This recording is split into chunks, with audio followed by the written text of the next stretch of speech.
Hi, hello, and welcome back to F1 Challenge VB. My name is Mephisto, and our epic journey through the history of Formula 1 continues today with the fourth round of the 1954 season, the French Grand Prix. It was held on the 4th of July, it had 22 entries, 21 of them took part in the race, and there were 15 retirements. The race consisted of 61 laps, completed in 2 hours, 42 minutes, and 48 seconds. The lineup at the start of the race saw Fangio on pole, Carl Kling in second, Ascari third, Gonzalez fourth, and Marimon fifth. Fangio won the French Grand Prix with Carl Kling finishing second just 0.1 seconds later. Robert Manzo crossed the line in third and was one lap down. Bira finished fourth, he was also one lap down, and rounding off the top five was Villoresi, who was 3 laps behind the leader. Hans Hermann posted the fastest lap of the race, a 2-minute 32.9-second lap. This was done on only the third lap of the race. We're back in race for the French Grand Prix, and the lap starts off with a long sprint into turn 1, a long open right-hander, followed by turn 2, another right-hander. However, this is slightly tighter than the previous one. Next is turn 3, a fast left-hander that leads into turn 4, the first of 2 hairpins. Careful with the throttle as you exit, it's quite easy to lose the car here. Next is the longest straight on the circuit, which ends with the second hairpin, which incidentally is also the last corner, and it's been slightly modified this season, making it a bit easier to navigate. But that brings us onto the main straight, and that is a lap around the Reims circuit.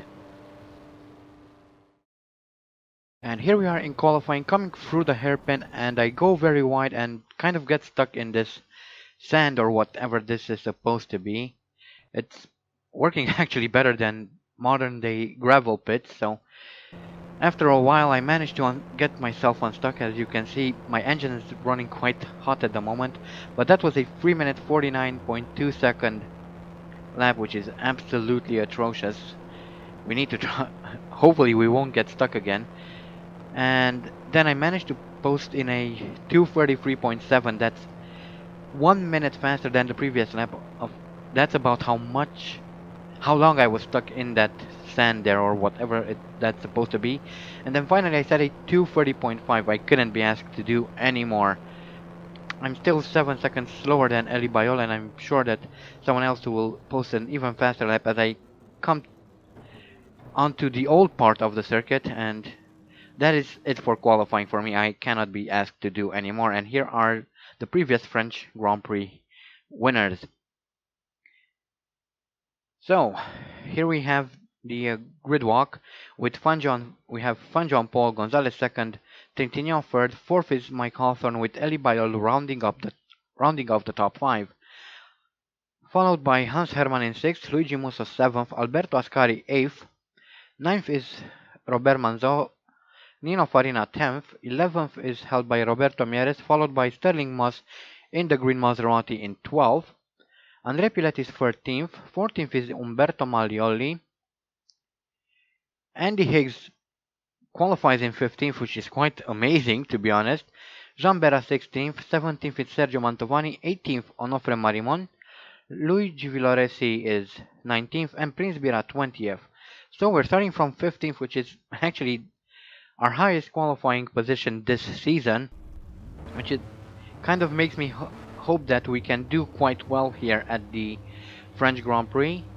Why we have an electric start, I have no idea, because there were no electric starts back in the 50s. In fact, they only appeared about towards the end of the 70s. But anyway, that's a weird start, and the number 2 Maserati there was swerving left and right, hit me. I didn't swerve out of its way, it just hit me and threw me off completely. That's how light this stupid car is. It shouldn't be, but that's how light it is. So because of that we fall down to 20th. Hopefully we'll be able to catch up to the guys in front. There are a lot of straights here, so it should play to the Mercedes' advantage as we approach Villoresi and we pass him. Next is Sergio Mantovani. We pass him as well, so we move up into 18th. We have overcoming through this right-hander. We have to slow down, and I think I saw both of my teammates to the left there, and there was a Maserati on the right as well. As we take another look at the start, we see Juan Manuel Fangio pulling in front of everyone very nicely, and There in the back, the Maserati froze my car into the pits. However, thankfully, it didn't damage my car too much, so I was safe to rejoin the race. But that was quite a hairy start for myself. Well, Andy Higgs, not myself. I'm just the mediator.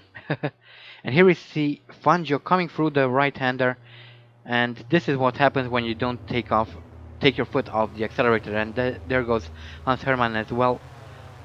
They both crash into the world's strongest, I don't know what, wheat field, I guess, and they both lose their front wheels. Next we have a look at Luigi Villoresi, who was trying to get around me, however instead loses control of the car, crashes into the hedge there and loses his front right wheel as we see him grind to a halt. Next we come into the final corner and manage to kind of overtake Mieres, however he came back, then we made contact but finally managed to keep 12. Next is Sterling Moss, who is 1.5 seconds in front of us. However, I kind of do a stupid thing, and as we start lap 2, we managed to overtake Sterling Moss, although we had a bit of contact there, but luckily none of us got hurt, and Sterling Moss is still right behind me, so that's good for him. And now at the end of lap 2, coming into the... No, actually it's not the end, it's halfway through the lap. We are chasing after Luigi Musso. Roberto Mieres is now behind us. There used to be Sterling Moss, not sure what happened, maybe he crashed. Here we have Trentinello losing control of his Ferrari with a Simca behind him that does the same. Crashes, loses his front wheel, and that's over. And here we see André Pilet in one of the Simcas and crashes into his teammate. They both lose their wheels and they're both out of the French Grand Prix, unfortunately for them. And here we see Sterling Moss coming into the first hairpin. He tries to overtake me, however ends up losing control of the car, tries to turn his car back around and crashes into those advertising billboards or whatever they called at the side of the circuit and loses his wheel. So not very good, as we are now chasing after Jose Froilan Gonzalez, who is in 7th, and we eventually overtake him, so we move up into 7th. Next is Luigi Musso. Hopefully we'll overtake him as well. Yes, we do. And next is Mike Hawthorne in his Ferrari. If we overtake him, we will move up into the points, which will be absolutely amazing. This would be the best we've ever done in the Mercedes. And we slip into 5th position. Absolutely fantastic. Next is Robert Manzon, who passed Nino Farina, but we passed Nino Farina now to move up into 2nd. Robert Manzon is now some 14 seconds up the road. Quite far, but maybe we can still catch up to him. However, on lap 5 I decided to try and see how fast I could go through that second left-hander and right-hander, I mean, and this is about how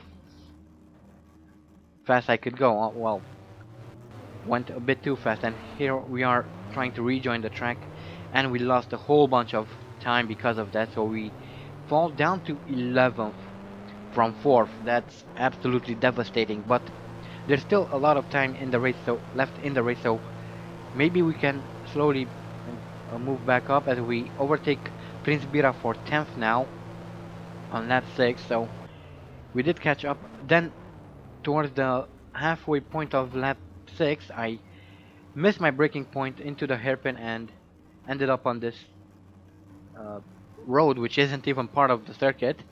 Hopefully no one minds that I went off, but we rejoin. Eventually I retake 11 from Onofre Marimon. Prince Biraj will be next. He's about 5 seconds up the road. However, I again miss my braking point and go into the part of the track which was the hairpin in the previous season. On lap 7 I finally managed to retake 11th from Marimon. Hopefully we'll be able to catch up to Bira as well, who loses control of his car on lap 8, and I try to go around him, but again I cannot completely stop the car unless I use my clutch or put it into neutral, so I kind of crashed into Prince Bira unfortunately. And here is Prince Bira losing control of his car. He tries to get back in onto the track, then I come around, crash into him. It really was unintentional, and he tries to come back, but he gets stuck on something. So I'm guessing that's the end of his race. I feel a little bad for that, but the only I couldn't slow my car enough to overtake him. Lap 10, and we overtake Roberto Mieres on the straight as we rush into the final rush to start a new lap. Lap 11, and Furlan Gonzalez lost control of the car, so we move up into 8th, which is a good sign. Hopefully we'll be able to go back into a points finishing position. Lap 11, and we overtake Sergio Mantovani. Next is Luigi Musso, who is around 2.5 seconds up the road, and we catch up to him on lap 12, and we move up into 6th. Just one more place and we'll be in the points. That it would be very, very, very nice to get in there. And lap 18, and I don't know if you can see it, but you could probably hear it.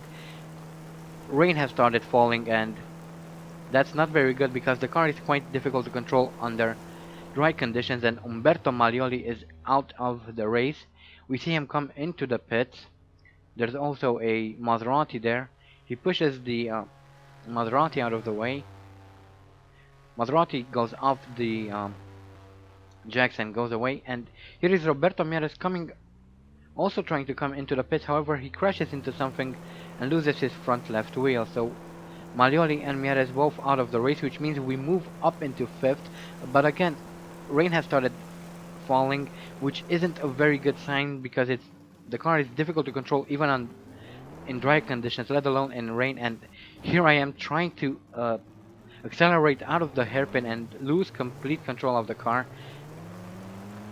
It doesn't really work very well for us, and Mike Hawthorne is now right on my tailpipe as we come out of the final corner. There, Mike Hawthorne takes 5th away from us. Hopefully there are still 2 and a bit laps remaining. Hopefully we can catch up, and we see Mike Hawthorne pull into the pits, so we move back into 5th. Absolutely amazing. I know that Mike Hawthorne doesn't finish because I know this is post commentary after all. And as we come through turn 2, now coming into the first hairpin, we are about to be lapped by Alberto Ascari, who is leading the race.